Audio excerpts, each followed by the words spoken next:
માહિતી મળી રહ્યા છે લીલર ગામેથી સરીસૃપોનું રેસ્ક્યુ કરાયું। 10 સાપના બચ્ચા અને 2 મોટા સાપનું રેસ્ક્યુ કરાયું।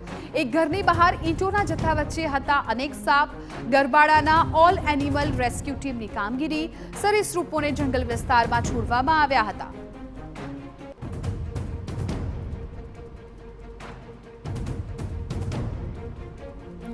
તો સરીસૃપોનું રેસ્ક્યુ કરવામાં આવ્યું છે અને રેસ્ક્યુ કરીને સરીસૃપોને જંગલમાં છોડવામાં આવ્યા છે।